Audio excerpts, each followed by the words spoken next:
Muy buenas tardes a todos y muchas gracias por acompañarnos en esta sesión número 2 de nuestro Seminario Internacional Escenarios 2020, que iniciamos hace un mes. Posiblemente no todos lo sabían, no había tenido la difusión necesaria, pero queremos que esto vaya creciendo mes con mes, así es que voy a volver a extender la invitación para que el penúltimo jueves de 1 a 3 de cada mes nos acompañen. Es muy importante para nosotros, no para nosotros CUAED, para nosotros comunidad que nos dedicamos a estos temas de la educación mediada por tecnologías, estar atentos no solo a lo que estamos haciendo, sino a lo que viene, ¿no? Entonces, por eso le hemos llamado Escenarios 2020, porque 2020 pues es lo que tenemos, ¿dónde tenemos que tener los ojos de aquí a los próximos 5 años? Porque están pasando cosas y están pasando cosas muy importantes que nos van a trastocar la forma en la que hacemos educación a distancia, educación mediada por tecnologías o simplemente educación, ¿no? O procesos sociales.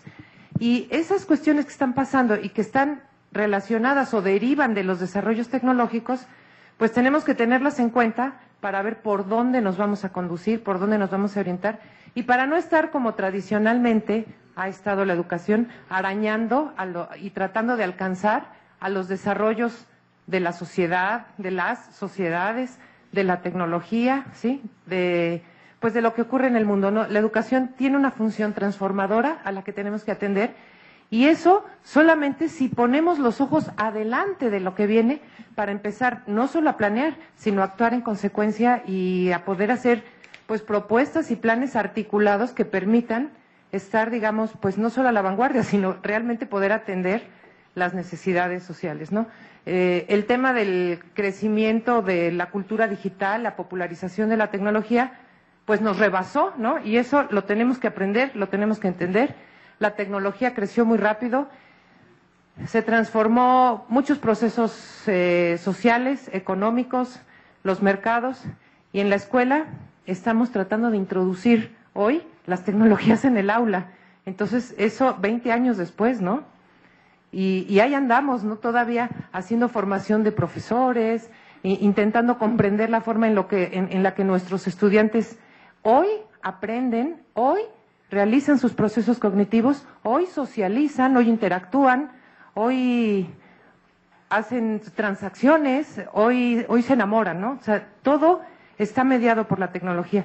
Y ahí vamos nosotros llegando tarde y tratando de alcanzar y de incorporar. La intención de este seminario es tratar de ver un poco más allá para que no nos pase siempre lo mismo, para no estar atenidos a tratar de estar incorporándonos en procesos que ya están dados, sino de crear, de transformar, de desarrollar procesos que permitan atenderlos desde antes que ocurran. Y entonces devolverle a la educación esa función transformadora a la que todos aspiramos y no nada más conservadora de un sistema social ya establecido. Ese es el propósito del seminario y ese es el propósito por el que los queremos invitar y por el que queremos que no se trate nada más de una conferencia mensual, que por cierto vamos a estar cuidando mucho para que sean temas muy relevantes y ponentes de primer nivel como el que hoy nos acompaña y al que le agradecemos mucho, Chris Stephens, que generosamente esté hoy con nosotros. Les voy a hablar un poco de esto, que es la dinámica del seminario para que rompamos esto de que son conferencias mensuales. Ya tenemos nuestra página web. ¿Qué van a encontrar allí? Pues todo el histórico, ahí estarán los videos de las conferencias. Vamos a hacer cápsulas de los puntos más relevantes, ¿sí? Pequeñas cápsulas que van a apoyar si no quieren ver toda la conferencia, pero temáticas, ¿sí? Organizadas por temas, ya no por ponente, ¿no? Sino vamos a tratar de buscarles otras relaciones para que podamos darles otras lecturas diferentes, además de la que ya tienen de manera inicial, o la que el ponente supuso que podía tener su discurso, ¿no? Va a tener eso, tiene el calendario, por supuesto, para que nos sigan, y la liga a otras formas de seguirnos, como puede ser Twitter. Aquí está nuestro Twitter. Tenemos transmisión en vivo por streaming. Quiero saludar a quienes nos acompañan en Tlaxcala, CATES Tlaxcala, en la Universidad de Guadalajara, en la Benemérita Universidad Autónoma de Puebla, en la Universidad Veracruzana y en la Universidad Autónoma de Ciudad Juárez, hasta donde sabemos. Posiblemente haya otros, pero pueden comunicarse con nosotros a través de, tenemos este correo, y a través de Twitter, donde vamos a estar recibiendo hoy todos sus comentarios para que Chris nos haga favor de irlos respondiendo al final, que esta sesión de preguntas y respuestas pues no se quede en quienes estamos en el auditorio. Pero también los del auditorio podemos tuitear, ¿no?, para hacerle preguntas a nuestro ponente. Entonces, no tenemos aquí, es el hashtag, el hashtag de Twitter es Big Data 2020, así todo seguido, Big Data 2020 con minúsculas, Big Data 2020. Entonces, vamos a estar recibiendo y se las vamos a estar haciendo llegar a Chris para que las responda al final de su exposición. Entonces, esa es parte de la metodología. En la página, pues por supuesto que la idea es seguir todo el tiempo participando y no nada más una vez cada mes. Conocí hace un momento a Gabriel Guerrero, que no tenía yo el gusto y que nos acompaña y ya nos hizo llegar un artículo sobre Big Data que nos va a compartir, que vamos a subir en la página, y eso lo vamos a poner así de ejemplo para que todos podamos participar. Entonces, bueno, pues la sesión va a estar moderada por el doctor Fernando Brambila, que es el secretario de Innovación Educativa de la CUAED, y quien también le agradecemos muchísimo porque es en buena medida el artífice de que pasen estas cosas ahora en nuestra querida coordinación. Y bueno, también nos acompaña la doctora Judith Zubieta, que está muy ocupada, pero que se está dando un tiempo para participar pues de este tipo de dinámicas que estamos tratando de impulsar y que son de todos y de toda la comunidad. Muchas gracias. Pues buenas tardes a todos, doctora Zubieta, compañeros. Qué gusto estar aquí con ustedes, de verdad es muy placentero. Dejen contarles un poquito de Chris Stevens. Me cae muy bien Chris y dejen contarles también por qué, ¿no? Además de como persona, Chris es físico, ¿no? Y las áreas en las que anda ahora explorando coincidimos mucho, ¿sí? Chris hizo su licenciatura y su maestría en la Universidad de Oxford, en Queen's College, lo cual ya es suficiente para estar uno muy orgulloso. Pero luego va y hace su maestría y su doctorado en la Universidad de Maryland, en Estados Unidos. Pues ya, con eso ya también está bien, ¿no? Ahí va bien, ¿no? Pero luego sigue haciendo sus postdoctorados, hace varios postdoctorados, ¿sí? Uno de sus postdoctorados lo hizo en Holanda, con el premio Nobel en física, Hof, y yo creo que eso pues también es meritorio, ¿no? Luego se viene acá a México, ¿no? Y acá en México está es Puma, ¿no? Del Instituto de Ciencias Nucleares, ¿sí? Los que hayan tenido ocasión de escribir artículos de investigación en revistas internacionales y demás, saben que cada artículo es como tener un niño, ¿no? Y aquí el Chris ya se echó más de 100 artículos, ¿no? Tiene más de 1,600 citas, ha dirigido 20 tesis, 8 tesis doctorales, o sea, es un orgullo nacional, ¿no? El que Chris esté haciendo aquí sus labores. Y claro, de premios, pues le van dando todos los premios, ¿no? O sea, los premios aquí, los premios allá, la Academia Mexicana de la Ciencia, allá en Europa, hasta el premio Curie. Y Chris, además, aquí en la UNAM, es fundador de la CCC, es el nuevo Centro de Complejidad, ¿sí? Centro de Ciencias en la Complejidad. Esta fue una iniciativa, ¿no?, en la que sorprendentemente de varias áreas empiezan a confluir ahí, ¿no?, a converger, y esto ha crecido enormemente, ¿no? Entonces, pues Chris ha sido fundador y ha empujado, y ahora ya hasta edificio nuevo les hicieron. También los que han estado en la administración saben que no es fácil que le hagan a uno un piso más y hacerles un edificio más es justificar que aquí en la UNAM que le hagan un edificio, pues eso, y Cris pues ha logrado eso. Y además, Cris es fundador de compañías que trabajan Big Data, entiendo, en Estados Unidos, en Brasil. ¿Brasil no? No, entonces Estados Unidos. Ah, en Estados Unidos. En Brasil era otra persona que... Tengo buenos contactos y amigos en Brasil, entonces... Trabaja para... Su empresa trabaja también, da servicio a sector público, a sector privado, el manejo, pues, ¿no?, de toda esta información. Pero finalmente su origen sigue siendo físico, ¿no? Entonces seguimos pudiendo conversar bien. Le pedimos a Cris que nos dé esta exposición y me pide Cris, si alguien aquí en el auditorio tiene algún comentario, alguna pregunta en el momento que crean que vale la pena interrumpirlo, acepta que lo interrumpan. Ya les dije su currículum, así que... No significa nada. Lo pueden interrumpir cuando quieran, pero... Y de afuera, pues esperamos las preguntas y al final, cuando termine Cris, nos van a ayudar a que las preguntas las junten, las que sean parecidas en una sola, ¿sí? Y así haremos, ¿sí? Pues Cris, bienvenido, muchas gracias y le damos la palabra a Cris. Que aquí está, ¿sí? Bueno.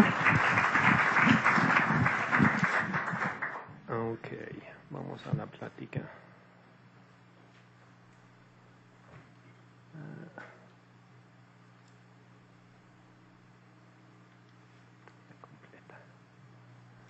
Bueno, gracias. Entonces, un gran placer. Entonces, un honor estar aquí con ustedes. Entonces, por muchos años he tenido muy buenos amigos aquí en el COED. Entonces, con el doctor Paco Cervantes y con Judith y con Fernando. Y es interesante la dinámica de nuestra universidad, ¿no? Entonces, Judith me llamó hace pocas semanas para decir que, Cris, entonces tenemos datos, entonces estamos interesados en la minería de datos. Ok, entonces oferta y demanda. Y el punto es que tuve una reunión con Fernando y con Gerardo, y Gerardo se metió en mi clase de minería de datos y ya estamos haciendo algo con los datos del COED y voy a al menos mostrar un par de análisis preliminares que precisamente Gerardo ha estado haciendo. Y esta es la manera en que voy a mostrar cómo tan importante es el concepto de Big Data en el ámbito de la educación. Obviamente yo no soy experto en ninguna manera, entre comillas, la teoría de la educación o pedagogía, pero sí soy bien experto en minería de datos. Entonces voy a mostrar un par de ejemplares en ese sentido de cómo minería de datos puede ser de gran utilidad en el área de la educación. Y con un poquito presumido, entonces the boldly go where no man has gone before, entonces siempre me da mucho emoción hablar de estos temas porque en realidad estamos en una época, bueno, todos los seres humanos por toda la historia piensan que hay algo único sobre el momento en que viven, pero lo que voy a tratar de mostrar aquí es que en realidad, en términos de la ciencia, estamos en terreno desconocido, ¿no? Entonces, y voy a tratar de mostrar exactamente por qué el Big Data está tomando un papel muy importante en eso y también tratar de decir algo sobre el Centro de Ciencias de la Complejidad. Ok. Bueno, entonces regresando, Big Data, datos masivos y educación.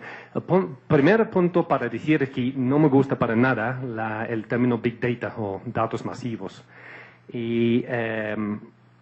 Pero ya está muy usado. A veces pienso que ha sido una invención por las grandes compañías consultores de Estados Unidos para simplemente tener otro término con que pueden vender más consultoría. Yo prefiero, en un sentido, el término deep data, es decir, datos profundos, ¿no?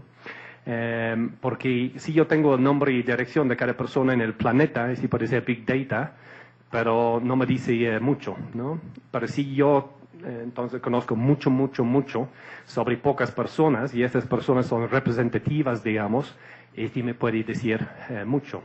Y es mucho más el concepto de datos profundos que caracteriza el concepto de la complejidad. Y voy a hablar un poquito de eso, más bien que los datos masivos. Entonces, la mayoría de la plática va a ser sobre lo que llamo la revolución de los datos y explicar por qué hemos tenido una revolución de verdad en las últimas décadas en términos de datos. Y luego, entonces, hablar un poquito de las implicaciones para la ciencia y la sociedad. Y luego hablar un poquito de cómo esencialmente afectando, o más bien no afectando a la educación, más bien que con estos nuevos conceptos, ¿qué pueden ser algunas de sus implicaciones para la educación? Entonces, ese es algo que se puede ver ya en muchas partes, entonces, sobre el hecho que los datos nunca duermen, ¿no? Y el punto es que es simplemente para mostrar esencialmente que estamos ya ahogando en datos, ¿no? Estamos saturados con datos y voy a profundizar un poquito en eso poco a poco, pero ese es algunos de los simplemente aplicaciones más populares, cómo van generando datos y las cantidades de datos. Es decir, que ha habido una revolución de datos. Pero lo que quiero tratar de examinar, cuando en un sentido la palabra revolución es algo fuerte, ¿no? Entonces quiero tratar de ir detallando, profundizando en exactamente qué ha pasado en las últimas décadas que es tan distinto. Bueno, primero quiero hablar en lo abstracto de datos, ¿no? Para poner un contexto completamente distinto, cada uno de nosotros es un minero de datos, ¿no? Cada organismo vivo es un minero de datos. En un sentido, la evolución, puedes pensar la selección natural como simplemente una manera para encontrar mejores mineros de datos, ¿no? Yo creo que la gente no suele ponerlo así, pero así ha sido, y voy a tratar de explicar eso o pintar esa analogía, cómo procede la plática. Pero los datos que tenemos hoy en día, en términos de tipos de datos, no son en realidad distintos a como eran hace 100 años, o 1000 años, o 50.000 años, etcétera. Es decir, que los datos en que estamos manejando son datos químicos, electromagnéticos, acústicos, etcétera, etcétera. Y estos datos nos dicen cosas, nos dicen de cómo es el mundo, ¿no? Entonces, en ese sentido, somos mineros de datos, es decir, que vemos cosas, amenazas, oportunidades, escuchamos cosas con todos los sentidos. Vamos esencialmente procesando esos datos en estos y todos los organismos esencialmente tienen una forma para procesar datos y luego tomamos decisiones. Así es la vida, ¿no? Entonces, en términos lo más generales, es decir, que tomamos datos del ambiente y reaccionamos a esos datos y tomamos decisiones. Hasta un virus, en un cierto sentido, va tomando decisiones. No lo pensamos así en términos de libre albedrío, pero entonces hay una manera en que puedes pensar en todos los sistemas biológicos como tomando decisiones sobre eventos, ¿no? Entonces, lo que es más bien nuevo, como vamos a ver, es la manera en que almacenamos datos Entonces, conseguimos datos y procesamos datos, ¿no? Eso es lo que voy a... Pero el punto es que al fondo, entonces, los sistemas biológicos son mineros de datos. Entonces, lo que sí es revolucionario es nuestra capacidad hoy en día para obtener datos por sensores remotos, por ejemplo, ¿no? Todos ya estamos acostumbrados a ver en nuestra casa en Google Earth o algo así, porque ya ha pasado una camioneta de Google tomando fotos, ¿no? del área. Entonces, por ejemplo, los satélites, etcétera, estamos ya obteniendo datos, por ejemplo, ya datos de todos los alumnos en la UNAM, ¿no? Entonces vamos a platicar un poquito de esos. Pero antes, entonces, esta fue nuestra única manera esencialmente para obtener datos, por los sentidos, ¿no? Pero ya, entonces, nuestra capacidad para obtener datos es tanto mayor que era antes. Y eso no es para descartar o despreciar nuestra capacidad o la capacidad de los organismos biológicos de obtener datos, ¿no? Entonces, la cantidad de datos que está entrando en nuestro cerebro a este momento es absolutamente enorme, ¿no? Si piensas en términos de información, en términos de los fotones para la parte visual, entonces las ondas acústicas, es decir, que hay una cantidad brutal de información entrando en nuestro cerebro en cada segundo. Pero tenemos esencialmente un sistema ya muy hardwired de cómo procesarlo. Pero, entonces, muchos de estos son nuevas maneras para obtener datos. Y esencialmente ya están en, ¿cómo ponerlo?, en diferentes formatos, y cómo vamos manejándolos es muy distinto. ¿Qué más es nuevo? Entonces, nuestra capacidad para almacenar datos y procesar datos, ¿no? Entonces, muchas veces pensamos en la bioinformática como, ese es Big Data, ¿no? Entonces, son cantidades enormes de información. Y es sí y no. Lo que quiero decir por eso es que ya, si piensas en la información típica para un genoma, estamos hablando de los organismos más primitivos como virus, hasta los más complejos como nosotros. Estamos hablando del orden de 1 kilobyte hasta 1.5 gigabytes. Y 1.5 gigabytes no es tanto datos. Ese es distinto a pensar en las interacciones entre, por ejemplo, diferentes genes y cosas así. Esencialmente un conteo, digamos, por ejemplo, los nucleótidos en un genoma. Si pensamos en el sistema nervioso central de un gusano, estamos hablando de una tercera parte de un megabyte, ¿no? Si vamos al cerebro humano, entonces puedes buscar varias cosas en Google y vas a encontrar un rango de estimados que van de 10 a 100 terabytes, ¿no? Que es mucho, ¿no? Es mucho. Eso no es decir que podemos memorizar entonces hasta 100 terabytes de información y recuperarlo en cualquier momento si alguien nos pregunta, ¿no? Pero entonces ese es más bien un estimado de la capacidad potencial. Y es impresionante en que si comparamos con todos los libros en el mundo, y cuando hablo de todos los libros en el mundo, contando cada libro una vez, ¿no? Entonces, no estoy contando todas las copias de Harry Potter ni nada de eso, nada más una vez, ¿no? Pero estamos hablando de 30 y 50 terabytes, ¿no?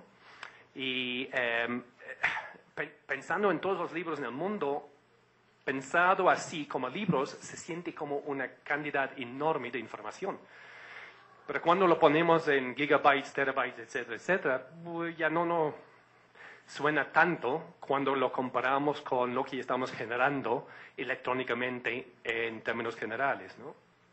Y en forma electrónica, más o menos estamos generando del orden de un zettabyte cada año, y un zettabyte es 10 a la 21 bytes, ¿no? Y el punto que para ellos que recuerden el número de Avogadro, para la química, bueno, ese es un número absolutamente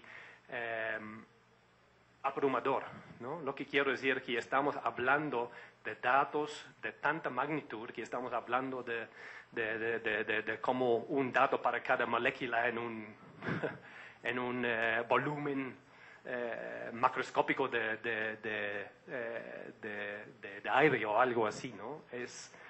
Entonces, en ese sentido, el número de esto comparado con la capacidad de un cerebro humano o todos los libros, estamos hablando aquí de como 10 a la 10 veces mayor que esto, ¿no? Entonces, ¿qué es la revolución? Entonces, hasta muy recientemente, 99.9999% de toda la información en este planeta estaba en estos, ¿no? Entonces, ya hoy en día, 99.99999% de toda la información en este planeta está en estos. Y ha pasado así, en términos de tiempo, ¿no? Y entonces yo creo que no obviamente estamos viviendo esta revolución, pero creo que no hemos dado cuenta de exactamente qué ha sido su magnitud en estos términos y sus implicaciones, ¿no? Entonces, indudablemente ha habido una gran revolución en términos de almacenamiento y procesamiento de datos. Simplemente es que es para dar un poquito de seguimiento a eso, para mostrar cómo han ido creciendo las cantidades de datos de diferentes tipos, ¿no? Entonces, parte generado por máquinas, entonces aplicaciones de consumidor, etcétera, etcétera. Y el punto es que si pensamos en bases de datos, ¿no? Porque yo pongo que una de las cosas que voy a enfatizar es que pensamos que estamos en un mundo muy conectado. Y en un cierto sentido sí es así, en otro sentido no. Lo que quiero decir es que si estamos generando 10 a la 21 bytes, ¿cuántos están en una base de datos particular, ¿no? Entonces, en ese sentido, los bases de datos más grandes en el planeta esencialmente son como de estos, ¿no? Estamos hablando de algunos cientos de terabytes para, por ejemplo, todos las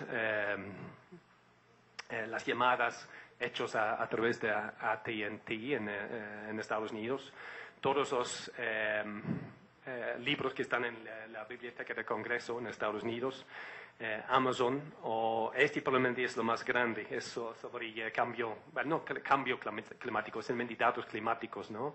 Están, creo que en Alemania, ¿no? Pero estos son fracciones chiquititas de todo el conjunto, ¿no? La otra cosa es que regresando un poquito a la cosa de cómo generamos datos. Por ejemplo, yo he hecho mucho trabajo en los mercados financieros, ¿no? Y el punto es que ahí es Big Data de verdad, ¿no? Entonces, yo he trabajado con bases de datos donde absolutamente cada transacción que se lleva a cabo en los mercados financieros americanos, entonces, es decir, que en el momento en que lo hace, entonces, qué tipo de transacción hará, entonces, en qué emisora, hay varios datos asociados con cada transacción. Y hay transacciones cada algunos microsegundos, ¿no? Ese es el punto. Es cuando checas tras todas las emisoras. Es decir, que podemos ya rastrear y almacenar datos como nunca en la historia, ¿no? Ese es el punto. Porque nadie está haciendo esto, poniendo estas transacciones en un librito. Esencialmente eso sería casi imposible, ¿no? Entonces, es decir, que tener una persona encargada con simplemente escribir un librito, entonces había una transacción en Microsoft de tal cantidad, etcétera, etcétera, en tal hora. Todo tiene que ser electrónico. Entonces, en ese sentido, el hecho que existen maneras para rastrear información en un cierto sentido exhaustivo respecto a ciertos sistemas, ese es algo absolutamente nuevo. Pero lo interesante es que, a pesar del hecho que ya tenemos acceso a toda esta información, y yo he tenido acceso, no sabemos cómo funcionan los mercados financieros. Nadie puede predecir cuándo habrá el próximo crack o algo así, ¿no? Y este se refiere, está relacionado con el hecho que estos son sistemas complejos, no son sistemas como en las ciencias exactas, y voy a ir profundizando en eso también. ¿Qué es revolucionario? Bueno, nuestra conectividad, pues sí es así. Entonces, el punto es que así pensamos en transferencia de información hasta muy recientemente. ¿Cómo lo hicimos? Bueno, tuviste que hacer esto y pasar a otro lugar y conversar con alguien y decir que, ¿supiste que pasó eso? Este fue transferencia de información, ¿no? Ya la conectividad, ¿y cuántas personas podrías ir comunicando? Ahora muy poquito, ¿no? Y el punto es que la intención de escribir, etcétera, etcétera, ayudó en eso, para poder escribir un libro y otras personas podrían ver tu libro, ¿no? Etcétera. Pero en lo general, la conectividad en términos de transferencia de información ha sido bajísima. Hoy en día, entonces, y no es hoy en día, entonces con la cosa del teléfono, etcétera, etcétera, hemos pasado más de un siglo, entonces, con esta capacidad. Simplemente ha sido qué fracción de la población ha tenido acceso a estas conexiones, ¿no? Entonces, en ese sentido, pensamos que estamos en un mundo sumamente conectado, pero hay que preguntar, well, exactamente cómo tan conectado es. Entonces, podemos imaginar, well, qué datos tengo en mi laptop o mi máquina en la casa o tengo acceso, ¿no? Y es como una hoja de nieve, ¿no? Y podemos pensar, bueno, ok, no estoy simplemente pensando en los datos en que están en mi posesión, ¿no? Yo puedo pensar en todas las cosas que puedo googlear y los lugares donde puedo ir para ver cosas, etcétera, etcétera. Pero aún así es muchísimo más que los datos que yo tengo en mano. Pero pensando en esta cosa, un zettabyte, es nada más el punto de montaña de hielo, ¿no? Entonces, casi toda esta cosa de un zettabyte está bajo del agua, ¿no? Y no tenemos acceso a eso. Entonces, tenemos mucho más acceso que tuvimos antes, pero todavía no es mucho.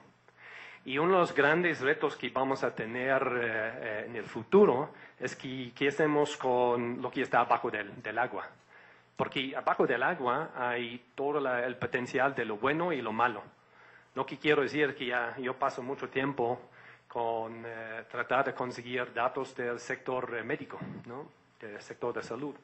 Y obviamente hay cosas importantes de privacidad, etcétera, etcétera.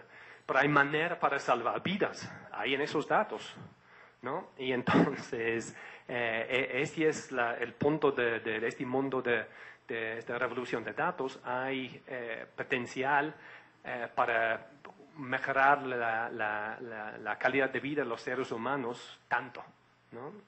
Entonces, pero no estamos acostumbrados a un mundo donde tenemos esos potenciales, ¿no? Y va a ser un gran reto simplemente que la sociedad se acostumbre a los retos de esto y piensa a qué podemos hacer al respecto.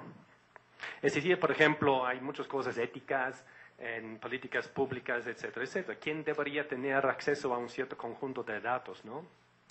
¿Y con qué propósito?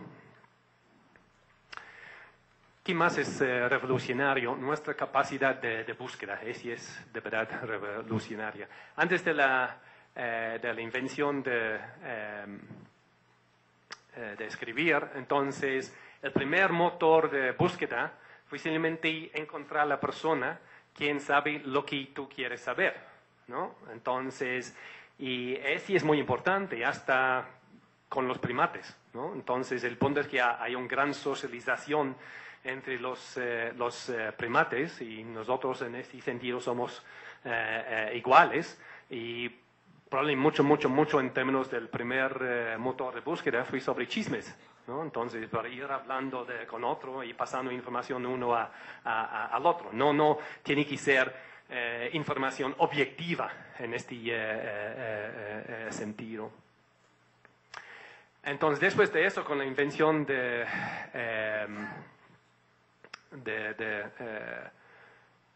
los libros y la poder de escribir, etc., simplemente pudiste ir a una biblioteca y ver entonces el libro que más bien esperabas contenía la información que ibas buscando. Y este es algo que hemos vivido y obviamente es algo de gran importancia para un lugar como el COED, ¿no? Entonces, en mi propio instituto, yo no he pisado en la biblioteca en 12 y 15 años o algo así. ¿Para qué? ¿No? Salvo que es bonito estar en una biblioteca y ver libros. Pero ese es más bien el elemento estético, más bien que lo práctico, ¿no? Entonces, lo bonito del Internet hoy en día es más bien que es el contenido, pero el formato del contenido, ¿no? Entonces, tú quieres buscar, cuando vas buscando información, muchas veces no es tanto que quiero un libro entero, que para leer de primera página hasta la última, entonces quieres saber algo como un resumen o algo particular del libro. Bueno, ya algo como Wikipedia es por eso que es tan popular. Entonces, está en un formato y como poner un tamaño mucho más manejable que ir para un libro entero, ¿no? Entonces, la manera en que estamos, ya hemos logrado una flexibilidad en términos de la información, podemos acceder, que es muchísimo más que antes, ¿no? Ese es el punto. Para tener acceso a eso, entonces, esa es la revolución. Yo recuerdo la primera vez que alguien me dijo hace muchos años, oye, ¿has visto esta cosa? Se llama Google.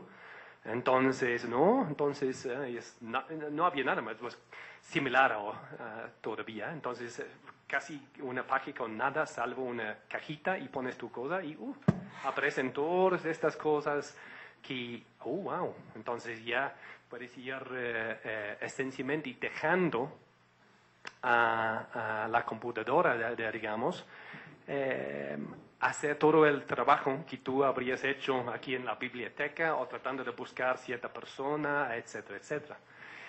Pero todavía no es, hay que pensar mucho en las limitaciones también.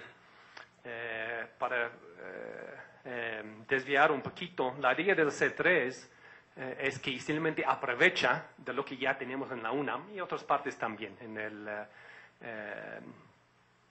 en términos de la investigación, los investigadores.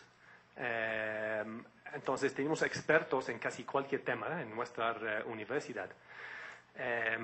Pero la posibilidad de encontrar a la persona quien puede ayudarte con tu problema o tu investigación es casi nulo. Bueno, no nulo, pero es bajo. Lo que quiero decir es que aquí tenemos el Instituto de Biología, aquí ciencias nucleares, aquí matemáticas, y el punto es que ya me interesa el problema de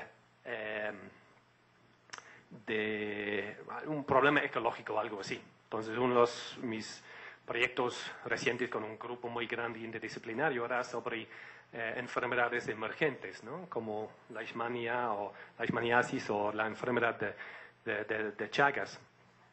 Y decides que, ese es un problema interesante. Bueno, puedes imaginar que no tienes que ser un genio para pensar, ese tiene un elemento biológico hay que ir al Instituto de Biología. ¿Pero qué vas a hacer? Entonces vas a ir al Instituto de Biología y ¿cómo qué vas a hacer? ¿Tocar en puertas para decir que alguien está interesado en enfermedades emergentes? Y el punto es que tampoco puedes googlear gente del Instituto de Biología interesado en colaborar con Chris Stevens, ¿no? Entonces, lo que quiero decir es que vamos a ver eso, el Internet sí tiene sus limitaciones también.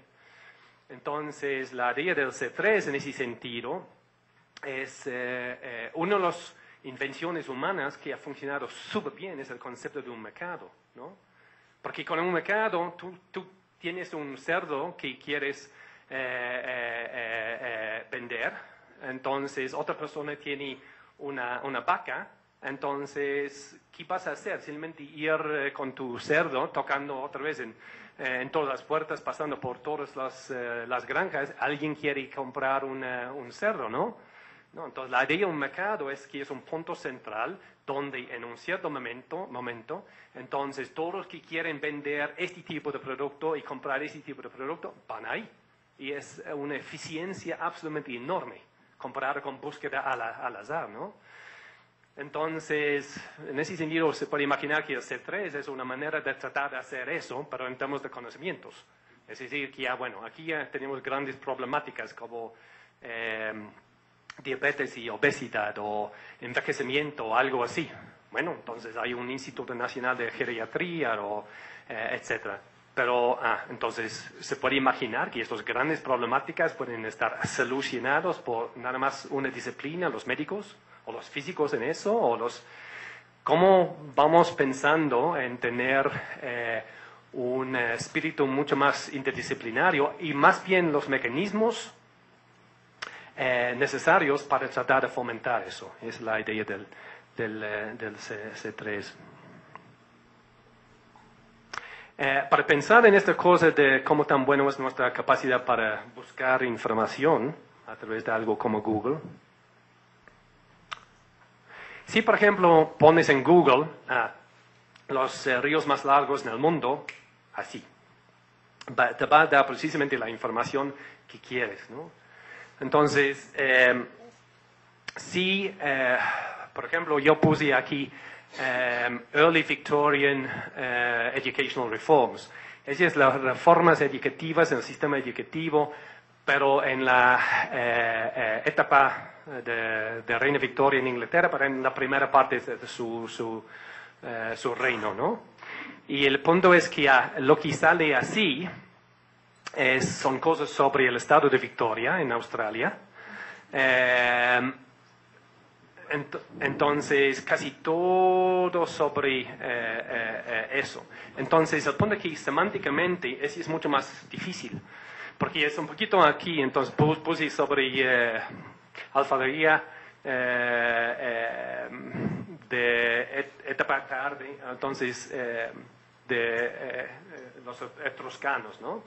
Y el punto es que tiene dificultad tratando de contextualizar qué quiero decir por late, ¿no? Entonces,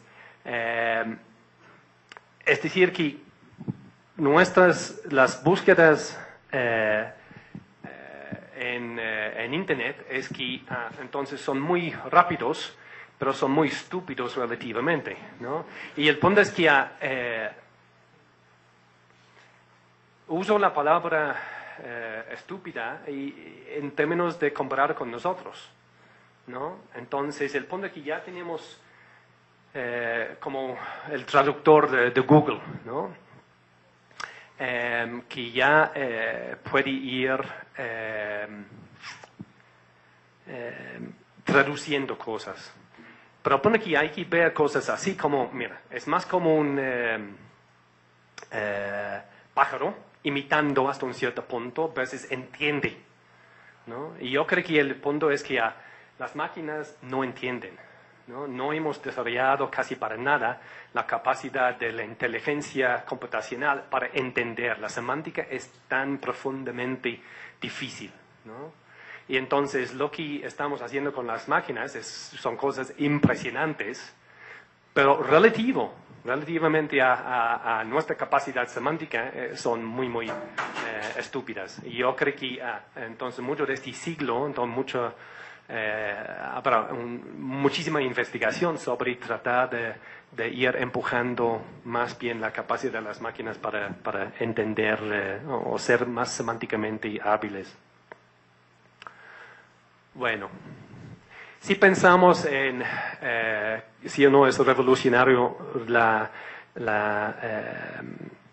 velocidad de la comunicación, bueno, obviamente comparado con hace tiempo, ¿no? Como pensando en Filipides, tratando de traer noticias sobre la batalla de Maratón o el correo en el oeste viejo, etcétera.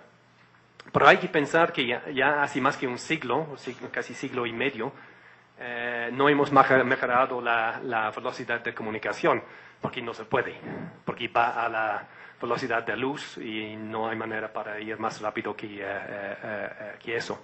Entonces, en ese sentido, la velocidad de comunicación es más a través de cosas que conectividad, que estamos más muy diferente hoy en día. Otra cosa es que sí o no los propósitos para que usamos los datos ha cambiado. Y en lo particular sí ha cambiado mucho, pero en lo general creo que no ha cambiado para nada. Entonces, a fondo usamos datos para tomar decisiones, ya. ¿No? Así es, regresando a esta cosa que ya los organismos más primitivos son mineros de datos, ¿no? Y siempre ha habido una presión evolutiva en favor de ellos, quienes pueden procesar, almacenar y analizar más eficientemente y más precisamente datos para mejorar nuestras decisiones. Y no es diferente en educación. Queremos tratar de usar datos para tomar mejores decisiones. La diferencia hoy en día es que ya tenemos la oportunidad para objektivizar, usar datos más objetivos, ¿no? El punto es que ya todos somos expertos en nuestros campos y eso es bueno, pero tiene al mismo tiempo mucha desventaja porque somos muy subjetivos, ¿no? Entonces siempre me impresiona por ser muy buenos científicos y van a decir que no, los transgénicos son muy malos. Los transgénicos están bien. Entonces, cualquier punto donde entra un elemento moral, entre comillas, o un elemento de más allá que lo puro científico, entonces ya perdemos nuestra objetividad.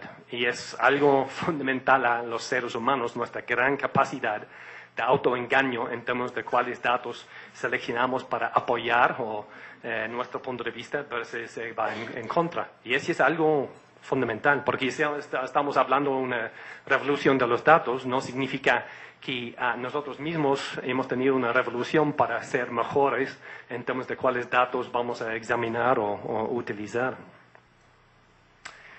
Otra parte revolucionaria es esto, es decir, que el análisis de los datos, ¿no? Otra vez, por ejemplo, un león, entonces va, y el GNU también, van tomando datos de su ambiente. Entonces, quizás el GNU va a tratar de olfatear oler la presencia del león, y mismo el león va a colocarse en un lugar donde el viento no está llevando su olor hacia etcétera, etcétera. Entonces, en ese sentido, cada uno aquí está haciendo mucho análisis de datos y está tomando decisiones. El GNU, entonces, ¿debería correrme ahorita? ¿O qué? ¿No? Entonces, el león, bueno, ya voy a salir del bosque, de los arbustos ahorita, o espero hasta que se acerque más el GNU, etcétera, etcétera. Pero todo el análisis aquí sencillamente es hardwired, ¿no? Es la evolución, dice que acabas de encontrar una mejor forma de almacenar los datos, un mejor algoritmo para analizar los datos, etcétera, etcétera. Y una vez que lo encuentra, ya va a asegurar que tú no tienes opción, ¿no? Entonces, ese es algo muy profundo, ¿no? Entonces, que voy a mencionar un poquito más adelante también. Entonces, estamos siempre pensando que es único sobre los seres humanos, es el libre albedrío, ¿no? Yo creo que hay un gran reto para imaginar que casi nada que hacemos es asociado con el libre albedrío. Lo que quiero decir es que de todos los procesos bioquímicos, hasta lo más micro que pasa en tu cuerpo, otra vez, para usar el 99.99999% de las cosas, son absolutamente autónomas. Nadie puede apagar su sistema inmune, nadie puede ir diciendo que quiero estas células de mi hígado, hacen esto en lugar de esto, etc., ¿no? Y aún en la parte donde imaginamos que tenemos libre albedrío, yo creo que no es así, ¿no? Entonces, es decir, que cuando pensamos en la epidemia de obesidad o cosas así, o simplemente las adicciones, ¿no? Entonces, ¿hasta qué punto alguien tiene libre albedrío? ¿Y qué significa eso? Pero la idea es que si hay tendencias en el comportamiento, probablemente es por una buena razón. Y la idea es que la evolución está diciendo que lo hemos encontrado útil, ya vamos a quitar el libre albedrío, ¿no? Es decir, que, okay. Pero también los organismos tienen otra forma de aprendizaje, que es simplemente en un sentido adaptativo, aprendes a través de la información que recibes en tiempo real, ¿no? Por ejemplo, cuando estás jugando ajedrez o qué sé yo, ¿no?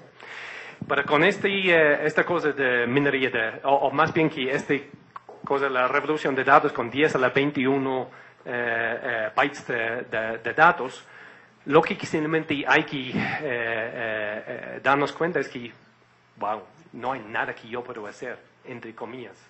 ¿Qué significa eso? Es que si un cerebro humano es capaz para ir con todos esos terabytes, etcétera, etcétera, pero estamos hablando de 10 a la 21 bytes, lo que significa es probablemente la gran cantidad de mayoría de los datos que estamos generando, simplemente nadie va a ver o nadie va a poder examinar, ¿no? Entonces, la ciencia ha sido asociada con un ser humano revisando visualmente o datos, ¿no? Y viendo, hay un patrón, ¿no? No hemos usado la ley de Boyle para gases, no era encontrado por un algoritmo de computadora, ¿no? Entonces, alguien tomando datos y poniendo presión y volumen y luego poniendo una grafiquita y diciendo, qué interesante, es una línea recta, presión contra 1 sobre volumen. Pero ¿qué haces cuando en lugar de 2 variables tienes 2000 variables, ¿no? ¿Quién va a una base de datos de SQL o algo de 20 gigas y va a decir que voy a revisarlo celda por celda, ¿no? Entonces, pero en un sentido, eso es lo que hicimos antes, ¿no? Cuando lees un libro, vas leyendo cada palabra. Cuando vas a una base de datos, no vas a leer cada celda, ¿no? Entonces, en ese sentido, hay que encontrar nuevas maneras para hacer análisis de datos, o simplemente darnos cuenta que no nos importa, no vamos a examinarlos. Entonces, ¿qué representan estos datos? Bueno, entonces, sistemas complejos adaptativos. ¿Y qué podemos hacer con todos estos datos restringidos, fragmentados? Nada más enfatizando el hecho que, bueno, entonces, en realidad, por ejemplo, el sistema del ISSSTE es distinto al sistema del IMSS, distinto a salud pública, distinto a los hospitales privados, etcétera, etcétera. Entonces, si estuviéramos en un mundo donde todos esos datos de salud eran integrados, sería una maravilla, pero no es así. Entonces, ¿cómo lo analizamos? Bueno, a través de la minería de datos. Y en ese diseño, la minería de datos no es nada nuevo, ¿no? Entonces, cada uno, en un cierto sentido, lo hace diariamente, ¿no? Los organismos han estado haciéndolo desde casi el inicio de la evolución. Pero lo que es muy distinto hoy en día es esta cosa que los datos que ya vamos a minar son distintos, es decir, que están almacenados en forma electrónica, en cantidades absolutamente vastas, ¿no? Entonces, en ese sentido, el propósito de la minería de datos es lo mismo, es decir, que queremos identificar patrones, es decir, que, mira, hay un león ahí, un león es un animal peligroso, me corro, ¿no? Y también queremos establecer causalidad, ¿no? Entonces, tenemos que, obviamente hay una gran ventaja evolutiva en términos de la supervivencia, si puedes identificar causalmente, entonces, oportunidades versus amenazas, ¿no? Entonces, en ese sentido, se puede ir con esto en términos de un sustrato biológico, que hacemos todo esto diariamente como organismos, y hay otra parte asociada con cómo encontramos maneras para automatizar eso y tener máquinas, computadoras que pueden hacer eso, ¿no? Ok, entonces esa es la revolución de datos, que en verdad es una revolución absolutamente profunda. Nada más lo que quiero mencionar es ¿qué son algunas de las implicaciones de eso para la ciencia, ¿no? Y por implicación la sociedad? Y pensar de la ciencia de ayer hasta la ciencia de mañana. Entonces, en breve, ¿cómo hacemos la ciencia? Bueno, ese es el método científico, ¿no? Entonces, hacemos observaciones sistemáticas, medición, experimento, y luego formulamos y probamos y modificamos hipótesis, ¿no? Es así de fácil en todas las diferentes ciencias. Y tiene tres elementos importantes, ¿no? El primero es fenomenología, ¿no? Entonces, en un sentido, nuestras vidas están asociadas con eso. O hay que cuidar con tal persona cuando esto ha pasado porque siempre está de muy mal humor, ¿no? Esa es fenomenología. Estamos esencialmente haciendo experimentos todo el tiempo en nuestras relaciones sociales, profesionales, etcétera, etcétera. Y luego, entonces, haciendo hipótesis, ¿no? Que hay que evitar eso, no hay que decir ese tipo de ponerlo así, hay que decirlo así, etcétera, porque esta persona es muy sensible, etcétera, etcétera. Pero pone que es difícil ahí, entonces sistematizarlo. Entonces lo hacemos como organismos biológicos, pero no científicamente. Y parte de la razón es la cosa repetible, no son tan repetibles los experimentos. Y ese es al fondo de aquí, es un sistema complejo, y voy a mencionar eso. Y este es, por ejemplo, la educación, estamos hablando con seres humanos, ¿no? Entonces, ¿qué es la mejor manera para enseñar a esta persona versus esta persona? Puede ser completamente distinto.